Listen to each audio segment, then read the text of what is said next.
Friends, today we are talking about the story of the film named Miller's Girl. This is the story of a teacher who could not keep himself away from a young, beautiful student. The story began with a girl named Cairo whose parents lived in another country. Cairo lives alone in a deserted house where writing became her hobby. Passing through the jungles, Cairo reached a class where she met Jonathan Miller. Jonathan is a middle-aged man who could not become a successful writer, so he became a teacher. When Cairo came to Jonathan's class, he asked her to read some of the books given in the syllabus.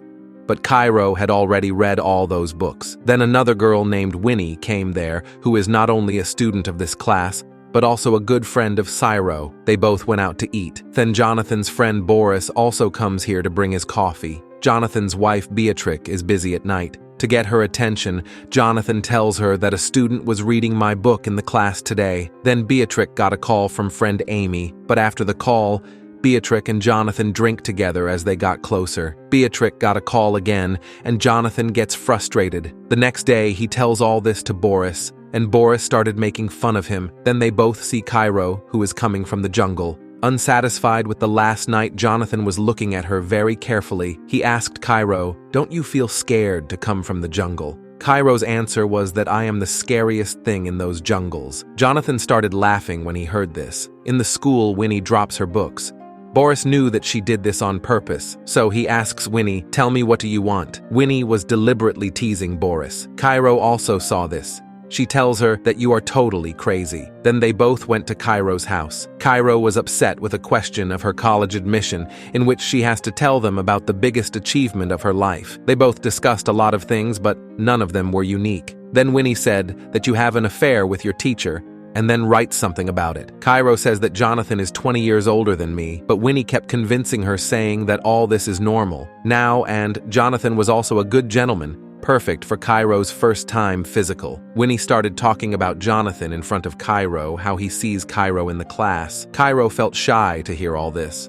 Her interest in Jonathan increased from the next day. Cairo started staring at Jonathan. Jonathan comes to her and tells her to meet me after class. Jonathan was so impressed with a paragraph written by Cairo that he remembers that whole verse-to-verse. Cairo also saw that he paid attention to her paragraph and was happy. Jonathan wanted Cairo to write a short story in the style of her favorite author. If she does this, Jonathan will give her full marks in midterm. Cairo agreed immediately. He invites Cairo to a place this weekend where he will discuss about her assignment. Cairo went to a place mentioned by Jonathan. Jonathan followed her and sat next to her. Here a man started reciting a poem. Jonathan was listening to the poem very carefully, and Cairo was looking at Jonathan after the poem. Cairo came out and lit a cigarette. Jonathan also started sharing the cigarette with her. The next day, Cairo came in front of Jonathan wearing a hot dress. When Boris asked about this, Cairo said nothing. When Boris left from there, Cairo started talking to Jonathan. They were getting closer while going to the class. Jonathan got a message from his wife about going out somewhere in the class. Cairo tells Jonathan about her favorite author and whose style she will write the story. Jonathan was in a hurry to go home, so he said yes, in a hurry after he left. Winnie climbed on Jonathan's table and started teasing Cairo. Then Boris came to meet Jonathan. Winnie started teasing Boris. She puts his phone in her clothes. But here, Cairo is not getting her phone. On the other hand,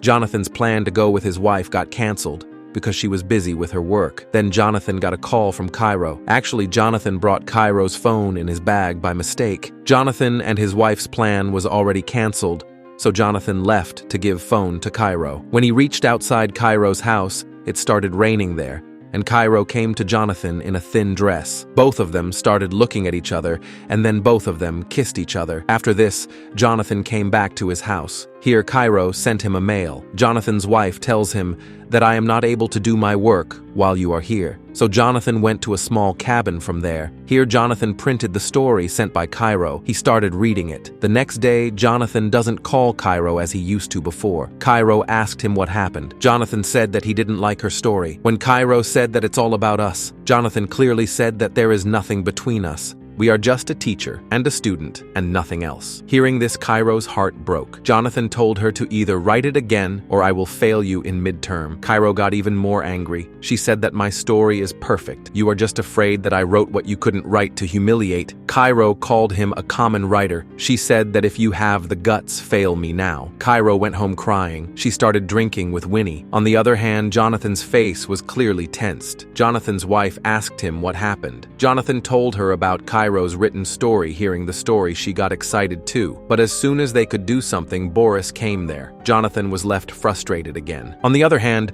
Cairo told Winnie to message Boris to distract him. Winnie started teasing Boris, but her words didn't affect Boris at all. To attract Boris's attention, Cairo made a decision. They both took off their clothes. They both came close. They sent their photos to Boris. As soon as Boris saw this, he left Jonathan's house. That's when Jonathan's wife got a call from Jonathan's school. Whole school had already found out about Jonathan and Cairo affair. His wife was shocked to hear this. She asked Jonathan why all this happening because of a student. The next day, Cairo didn't come to class. She was in the vice principal's office. The vice principal asked both Cairo and Jonathan what's going on. Cairo told him everything. Jonathan gave me a midterm assignment in advance. We smoked cigarettes together. We also met outside the school, but when it was Jonathan's turn, he was hesitating to answer the questions. Seeing this hesitation, the vice principal understood everything, and she suspended Jonathan from his job. Outside the office, Boris explains to Jonathan that you should have seen your limits, and now, because of crossing the limit, you are in such a state. After coming home, when Jonathan told his wife that he was fired, his wife started doubting him. She asked him, "Do you have feelings for that girl?" Jonathan said nothing. They started fighting, and they started counting each other's shortcomings. The fight went so far that Jonathan's wife decided to divorce him. On the other hand, Winnie meets Cairo. She said that what you did caused Jonathan losing his job, but now Cairo doesn't care about this. She said that Jonathan underestimated me, but now he will know what I really am. Finally, Cairo said that neither Jonathan has a job now, nor his wife. So friends, that's all in this video. If you like this video, please hit the like button and don't forget to subscribe. I will meet you in the next video. Till then, peace.